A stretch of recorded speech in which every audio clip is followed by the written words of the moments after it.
Okay, so we began last week on these few kind of odds and ends, potpourri of minor topics.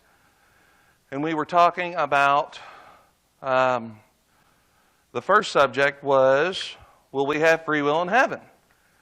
And what would that be like? And there's some out there today that say, well, if there's not a moral choice between good and evil, it's not truly free will. That's what some say, and so this is what we're answering. And so I have an X here on my paper, and I remember writing it there with your pen because I was trying to just somehow save face and change the subject. And I don't remember what it was, so don't bring it back up, whatever it was. So I just remember, I was like, well, we'll just stop here. Okay, so we're talking about this idea of will we have free will in heaven. So I'm going to pick up here, and we're going to hit the ground running, and we'll see where we can get through on these other ones. So the question above, it says, thus in answer to the question above, the saved in heaven will indeed have freedom, but not free will in the sense of being able to choose sin. Anybody here upset about that? Not me, because I'd be the knucklehead to goof it up. When God perfects the saints at death, even before the final heaven, Hebrews 12:23, and confirms them in their holiness, they will no longer be able to sin. We will be confirmed in holiness as free creatures who have already demonstrated by our free acts our preference and desire for that state. In our final state, we will be as spiritually pure and beautiful as a holy bride dressed for her wedding, Revelation 19:8. We will live forever in a completely glorified state, unable to sin again. But we will be fully human.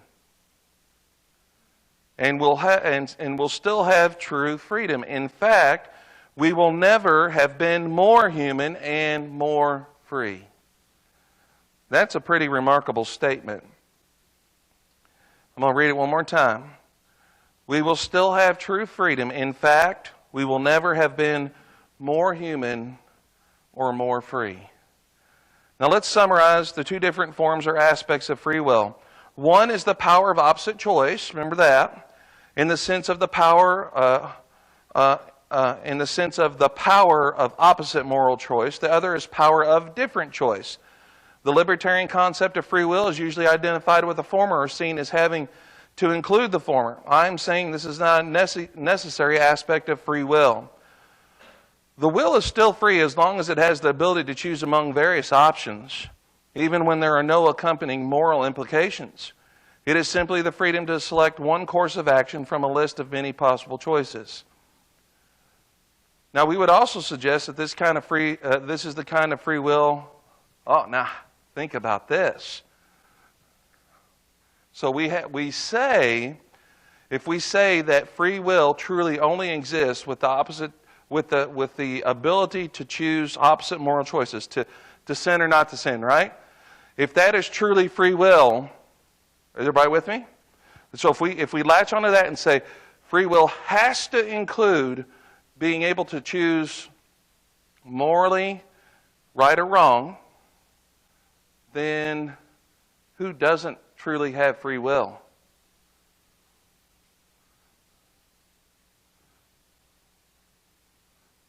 God.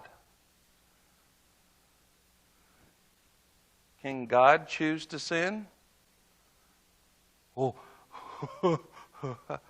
can he? Okay, I was waiting. They'd say, thank you, somebody. God cannot sin. Can he choose to sin? The answer is no. So does God not have free will? God has free will, right? God freely chooses and able to choose, right? He's able to choose. And so we don't think of him as being less than because he's not able to sin, do we? No. So if we are in that state, does that somehow make us less than? It actually makes us, it's a better state of affairs.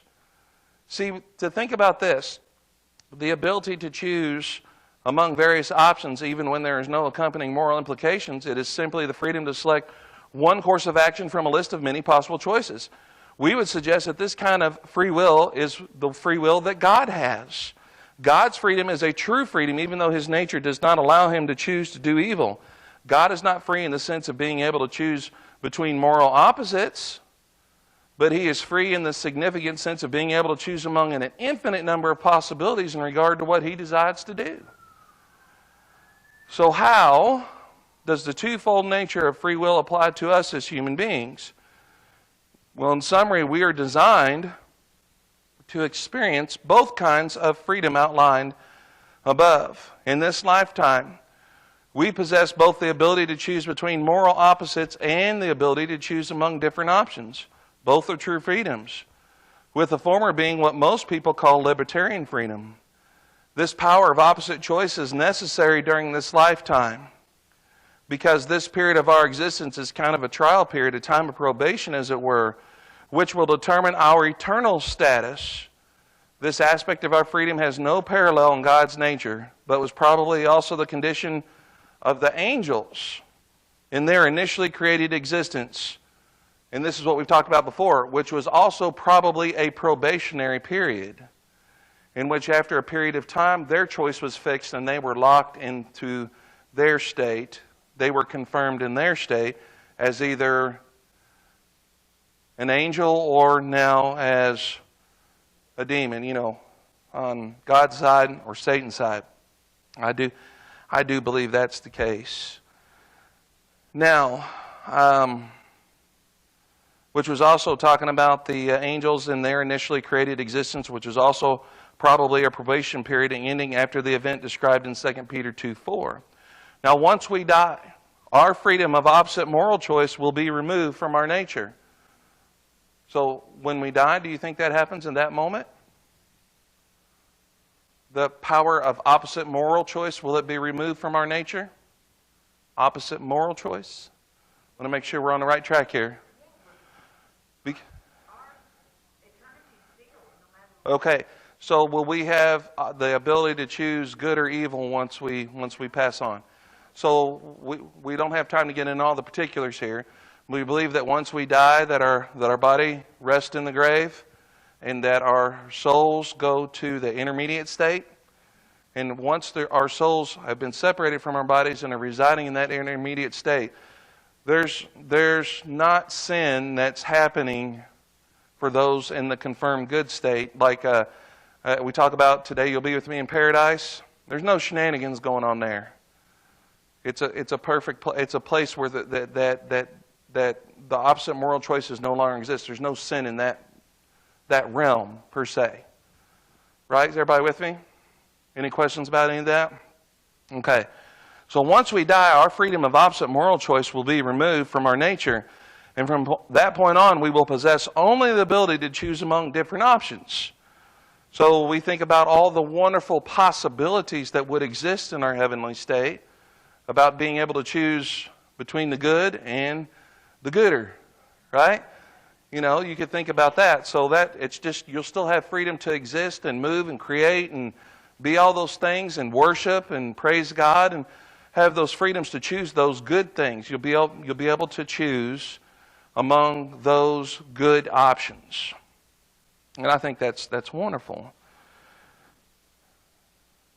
From that point on, we will possess only the ability to choose among different options exactly after the pattern of God's freedom, except our choices will be finite. We don't have an infinite number of choices. We still reside in a finite fashion as far as we don't become God. We want to make sure that we're never saying that. We don't become God and then we become infinite in any way. But we will still have a wonderful existence. We will no longer be able to sin, having been perfected in our sanctification, having been truly made holy as God is holy. Okay. Any questions or comments about will we have free will in heaven? So we understand the difference between the perspective of being able to choose between opposite moral choices, opposite moral things, and then the ability to choose between different options. We understand that difference. Go ahead. So you're saying, well, he's fully human when he gets to heaven. Okay, are you in 1 Corinthians 15? In a glorified state.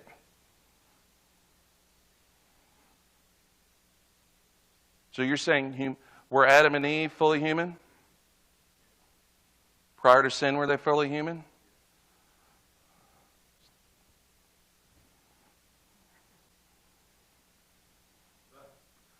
Are you saying you're talking about flesh? No flesh?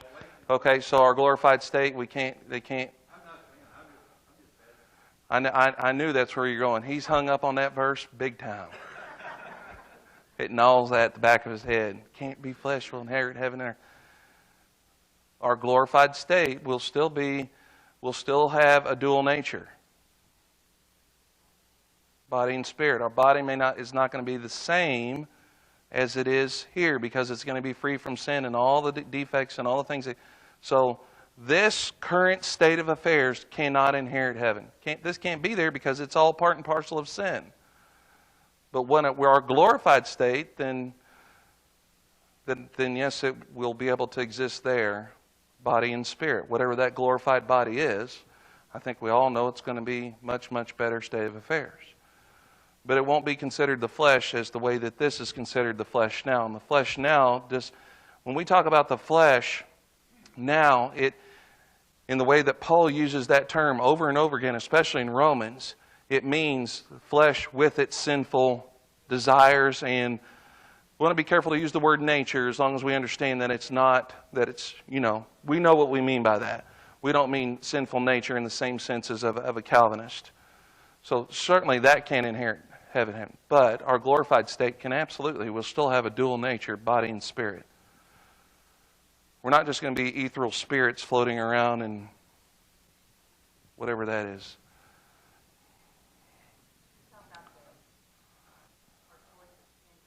Uh-huh. And I think we're going to have choices also.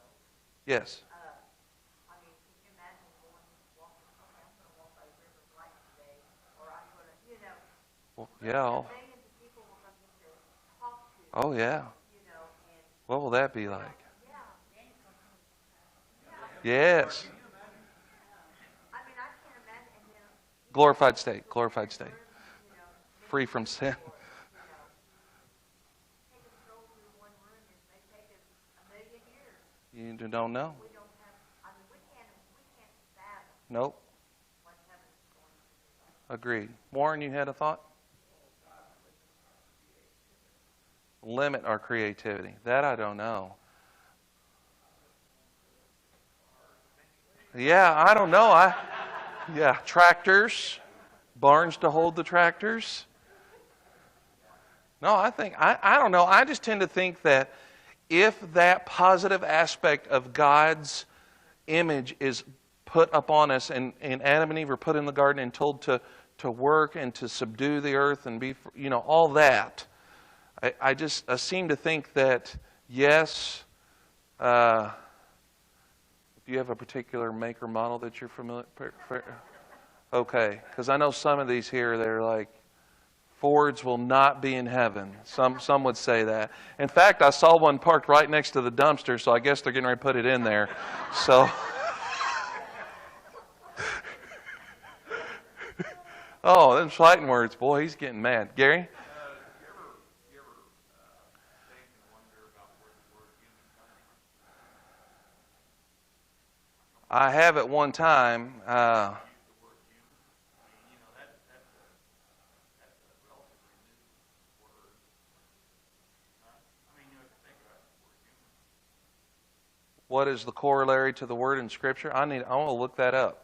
Now you've got me wanting to do a word study and find out where that began. Do you know? And you're just. Yeah, that could come from the 13th century from a priest or something. So it's called humanus out of that word.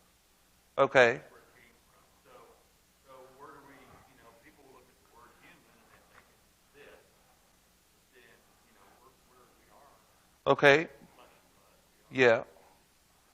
Interesting. I'm going to look a little harder on that now.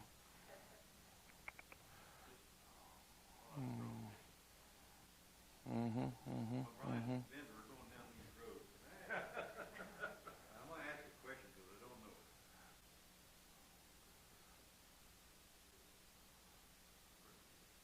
It says that, and you mentioned it here about Adam and Eve. He created all that for Adam and Eve in the garden.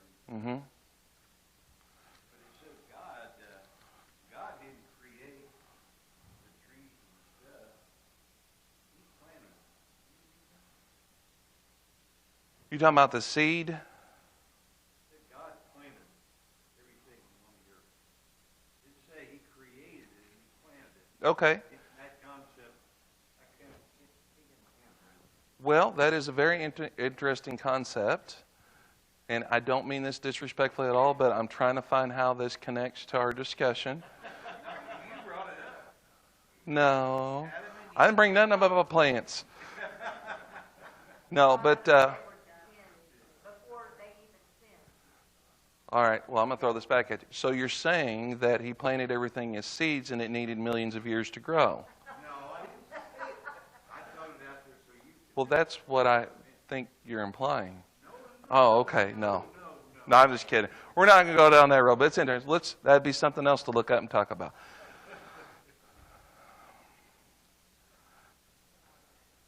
Yeah, okay, let's, if there's nothing else about the nature of free will, we all agree that plants, as wonderful as some plants are, don't have free will. All right. Now let's move on to another interesting discussion. Now this is something that I've always thought was extremely important discussion, and this is things that we'll see some. I think this is a very, very important discussion. So I'm going to talk about this a little bit anecdotally from my own experience and give you kind of a nutshell, and then we'll dig into the lesson itself. So when we talk about the question, the age of accountability, what is it? And so, what is it? So I had the privilege to be a dean for a week at camp. This was the first time I was a dean at a week at a camp, and this was at Hanging Rock with Gary Baker as the director of the camp. And I was pleased to find out that they had a wonderful policy in place, because camp can be a very powerful place of great memories and emotion and all good things that happen there. And we all know the stories of someone probably in their 30s or 40s coming to us and saying, well, I got baptized at camp when I was 7 or 8 or 10, right? And they're being like, I'm not really sure that what I did there at camp was that I understood or was doing things for the right reasons. Anybody here ever heard that? Maybe that was even you. You know, because or that's possible that those things could happen. And so it's, in my opinion, it's a responsibility of those who work the camp, who are in charge of it, to have some sort of a system in place to make sure that everything is according to what the Bible teaches and the way the Bible will go about it. So I went into this camp. I believe we had 5th and 6th graders was our age group. And so I told our group at the beginning of the week, and this is something I'd already discussed with Gary, and he agreed with me. I said, my goal this week is not to baptize anybody. You know. Now, if it happens organically, that's fine, but my goal is not to be at the end of the week going, yeah, we baptized 11 kids. That was not my goal. Now, so why did I say that? Because of this age of accountability. And so I believe that there has to be some certain understandings in place before you would immerse anyone, let alone a child. And so it's those basic understandings that put us in a place where we need to determine that. And so Gary has a very good system in place where numerous people discuss and determine whether or not a child is ready. And that is something that any youth minister or people that work with kids or even parents that are talking to your own children, you ought to have some idea about. And so when we talk about the age of accountability, then we need to dig into this. Well, what is it? Now notice that the title of this lesson is not when is it, right? Because we'd all like to say it's 10 years old. 10 years old, right? When they turn 10, that's the day. It's not when is it. The question is, what is the age of accountability? That's the question. See, there's no set age when every child becomes accountable to God for the sin he or she has committed. Jewish law does not set a specific time when children become accountable for their actions. I'm sorry, let me rephrase that. Jewish law does set a specific time when children become accountable for the action. Anybody know what that age is? Yes, for boys, that age is 13. For girls, it is 12 or 13, depending on which branch of Judaism one is in. But this is not the Christian understanding of the age of accountability. That point may be reached at different ages for different children, depending on their own individual circumstances. So the issue is this. When trying to decide whether a specific boy or girl has reached the important turning point, what exactly are we looking for in the child? That is our question here. Now, many of you probably have a good idea of the answer to this, but I can promise you this. There's a question on this about the way to look at this that I guarantee you've not thought of. And if you have, you are a deep thinker, theologian, and we need to. It's a very interesting thought, and I was like, wow, I've never even considered that. I'm going to pose that question as we get near the end of the lesson. Now, we usually think of the age of accountability as the point of a young person's life when he or she becomes responsibly able to discern between good and evil. So, if we think about that, is that the requirement? The ability to discern between good and evil? Would we say that that's enough? Right, so having raised children, grandchildren, worked with young children, we know that even young children have the ability to discern between what's right and what's wrong. Right?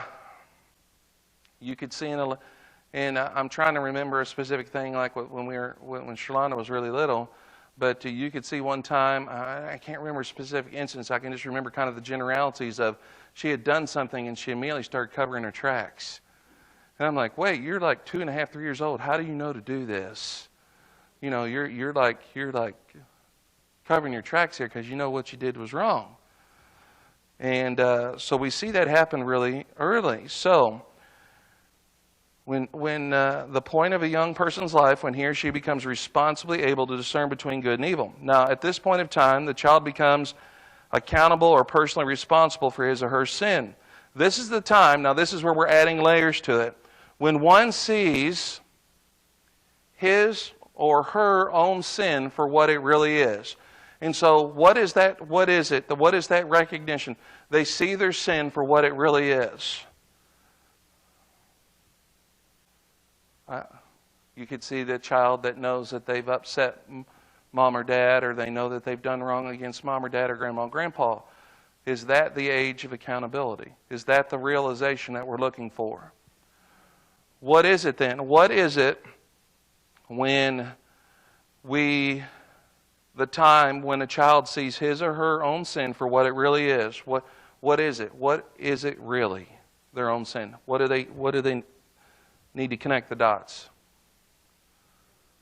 Their sin is they're breaking the laws of God. When they understand that is what it really is, breaking the laws of God. That's another level. It is also the time when understands this, that he or she is facing serious eternal penalty from God for that sin. Now, to me, that is the crux. That is the thing, and you can, if you've ever had the chance to discuss this with a young child, these are the things you ought to be looking for. The first one is do they understand what sin is for what it really is, what sin is in general, right? And so we need to make sure that we're saying that sin is breaking God's laws. It's a sin against God. That's a fundamental thing that they need to understand. Now that you can get them that far and they can realize that. But more than that, they need to realize, well, because I have offended the one true God, I have offended the one, I've sinned against Him, then now there is serious, eternal penalty attached to that. When we have those two understandings, I think we're very, very close to having a child who's ready to be immersed. Now, I've used this example many times. I've had young kids come to me. My nephew Jacob, he was really wanting to get baptized. So I said, well, let's go sit in my office and talk.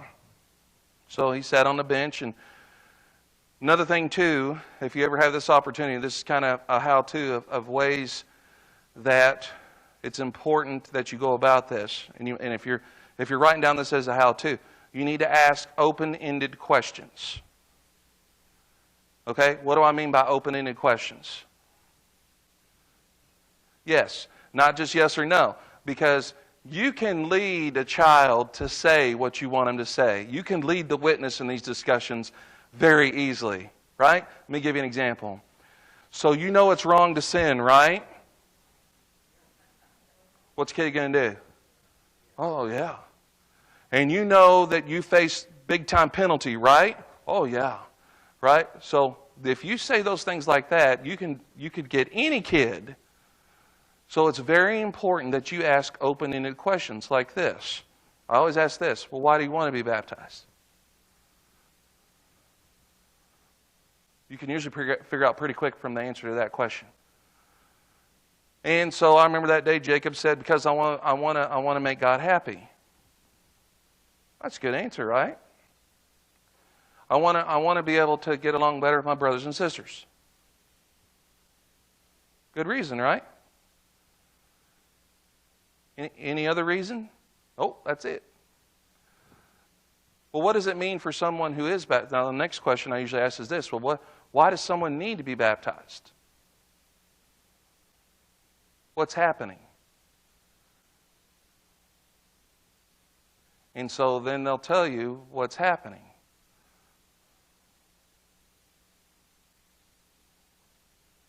Or they won't.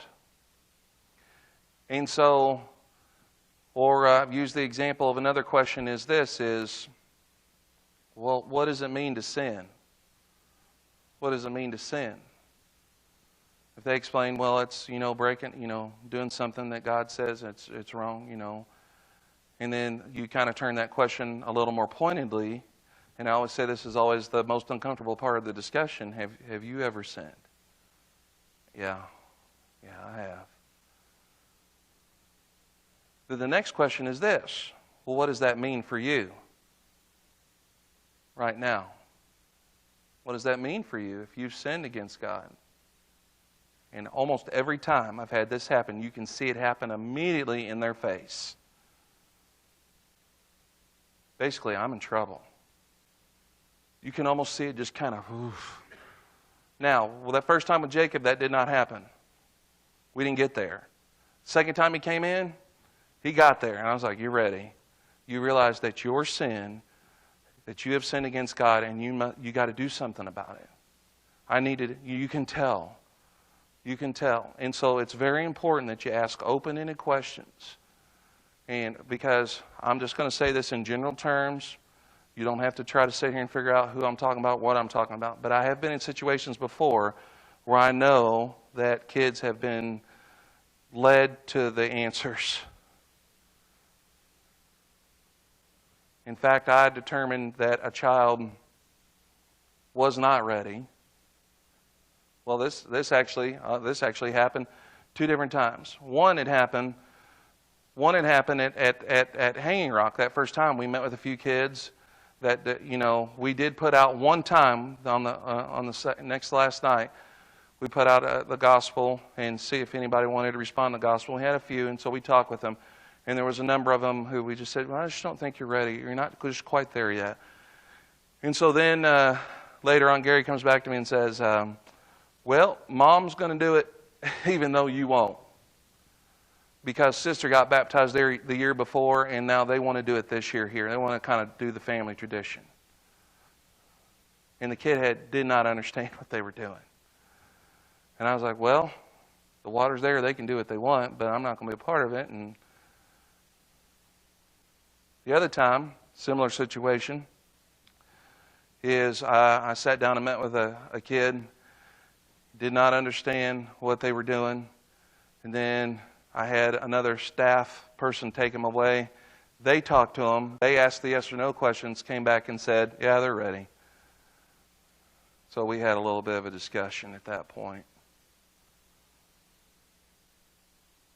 Now, this is important stuff, right? Now, Gary, Doug, Danny, refresh my memory here. This is one of the things we asked when we were interviewing for youth ministers, wasn't it? And Eric had a great answer for it. Otherwise, I don't think we would have proceeded past that. And he had a good answer for how he dealt with these situations. And so this is a very important thing, even though I believe the answers are simple. So we talk about the point of time the child becomes accountable, personally responsible for his or her sin. This is a time when one sees his or her own sin for what it really is, breaking the laws of God. It is also the time when one understands that he or she is facing serious eternal penalty from God for that sin. Before this point in life, though, and here's where we're going to have a little fun, and you've probably not thought about these things, because, I mean, if you have, kudos. One is not accountable, i.e., the child has acquired no actual guilt and is therefore not liable for punishment, right? So that's what we mean. Up until this point, they're good. As far as, like, if something were to happen to them, they're still in a certain state where if something were to happen to them, they would go on to the eternal good. They'd go to heaven. That's what we mean by this, right? Everybody on board with that? So if we didn't believe that, then what should we do? Yes, we should be sprinkling the babies, is what she said. If we didn't believe that, then we need to be sprinkling babies and doing it for them. So the child has acquired no actual guilt and therefore is not liable for punishment. This does not mean, however, that before the child reaches the point, he or she does not know the difference between right and wrong. We've already talked about this. And has actually done nothing wrong, i.e., has not sinned. All would agree that even small children do things that are in themselves wrong. For example, tell lies. All little kids tell lies. Anybody here ever seen one that didn't? Please introduce me.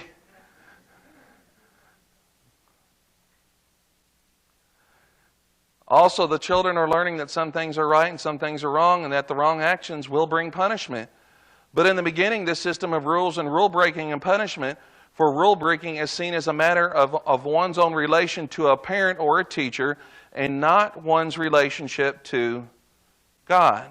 So the point is not that there is no knowledge of right or wrong, or no sin, or no guilt, even guilt feelings, or no punishment. Rather, the point is that these sort of things are not truly understood as God-related.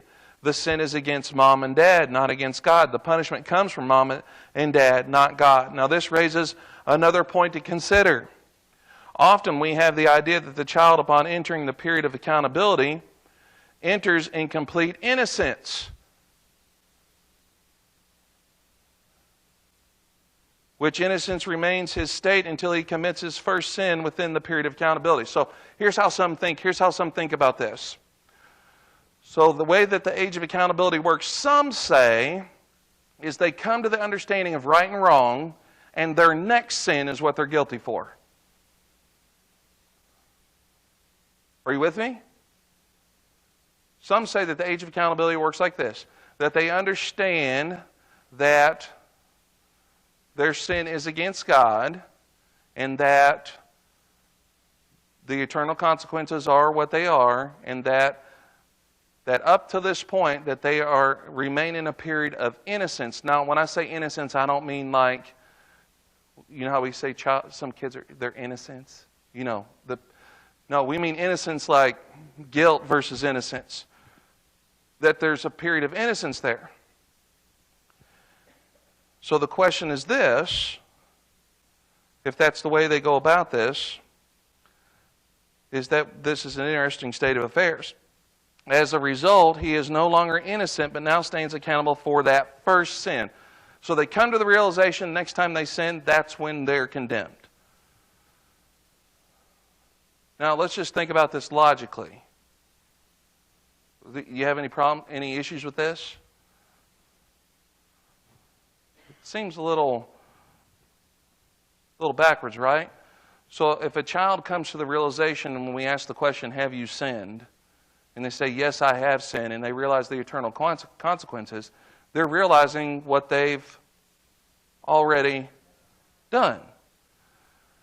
So the question is this, does God just look the other way at this stuff?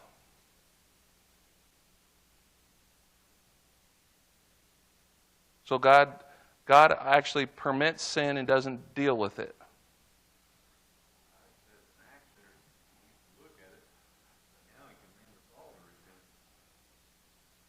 So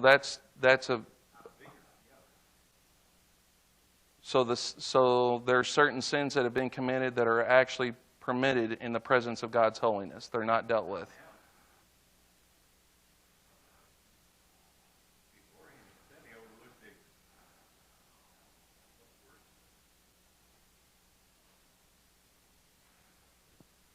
Could we be putting a round peg into a square hole here? Maybe?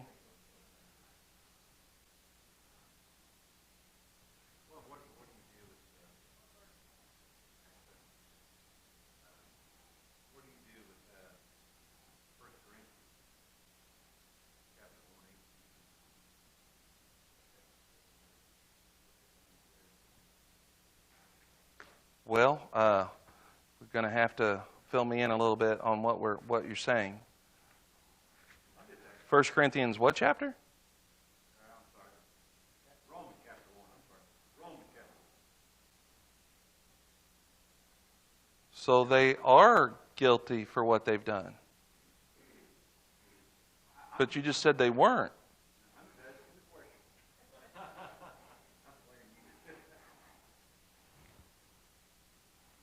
Romans chapter 1, verses 18, through 20, 24, all that whole passage.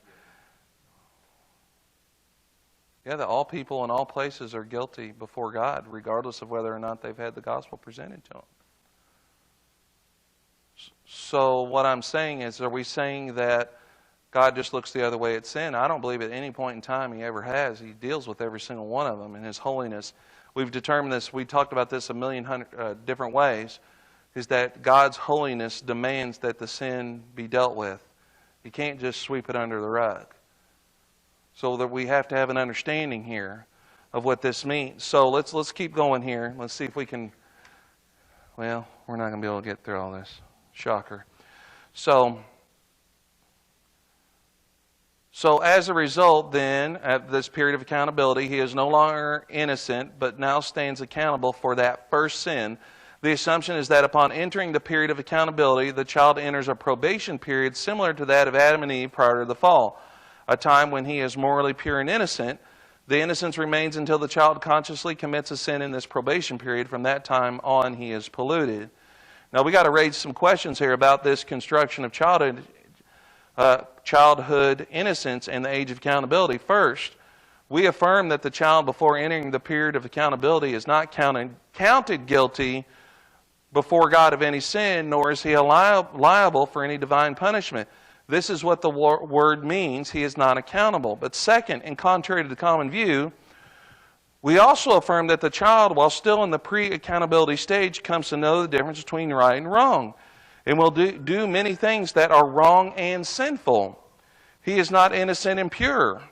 Like the pre-fall Adam and Eve, he actually sins, but is not held accountable before God. because he does not understand against whom he has sinned. Thus, he is not condemned the moment he does something wrong, except by a parent or teacher, perhaps. But that does not mean that the wrong things he does are not wrong, just that he is not accountable for them. Wrong things are wrong and always will be. The child entering the age of accountability does not do so with the option of extending some would-be, thus far state of total innocence and moral purity. He has already been doing things wrong. So, what we have here then, and rather than in the Calvinistic system where they say that children from the moment of conception are born totally depraved and guilty, right? We don't say that. We do not say that. No, we do not say that. They are guilty of their own actions. And so they call that state or that state of affairs that's linked to the idea of what's called original sin, right? Is that the original sin has brought guilt upon every individual and that they're guilty from the moment of conception. Well, rather than having this state of original sin, we turn this phrase and call it, in the proper understanding, we call it original grace. And in some of Cottrell's writings, you will see this concept of original grace, meaning that grace is applied to that probationary period or the pre-accountability age, the age of accountability. So there's grace that is applied, and therefore, because of grace, those sins are dealt with. They're not just left hanging. So they're dealt with until the age of accountability, and then they become accountable for those sins. Because the phrase that I hear that I really think is important is, wrong things are wrong and always will be.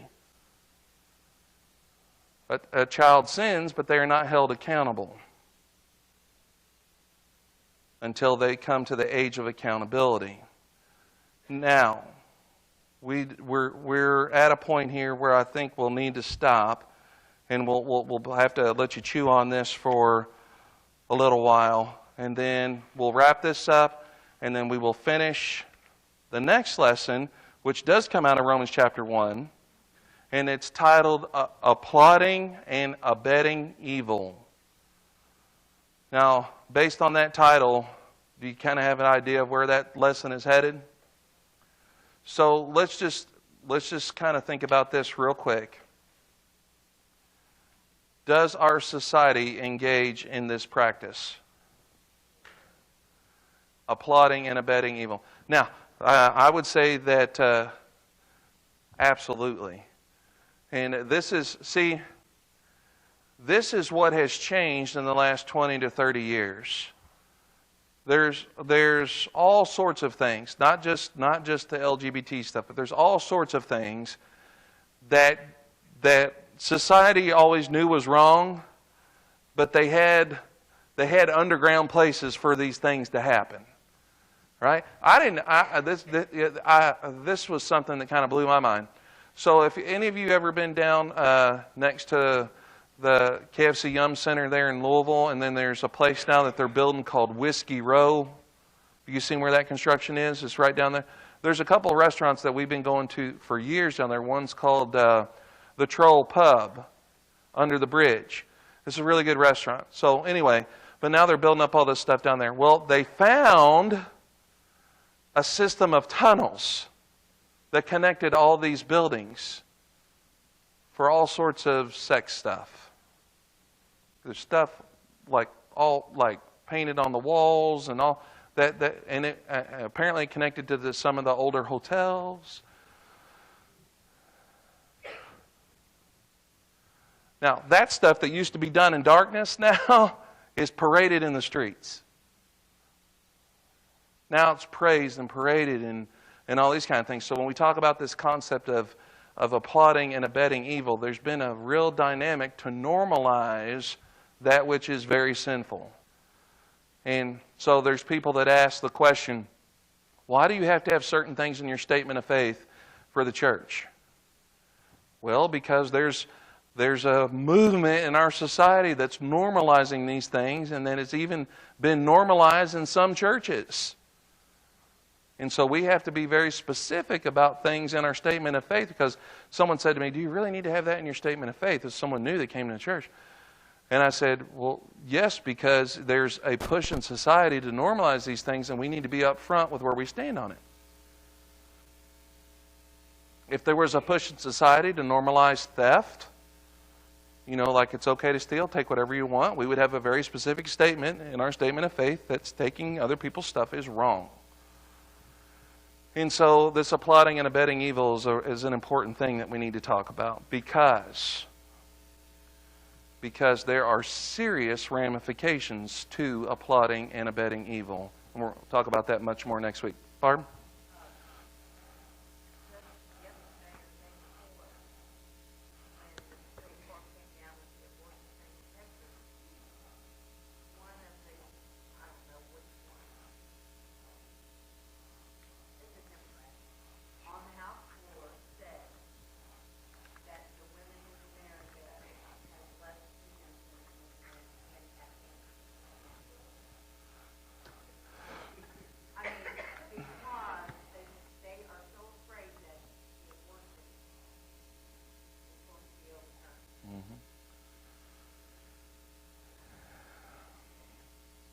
Yep.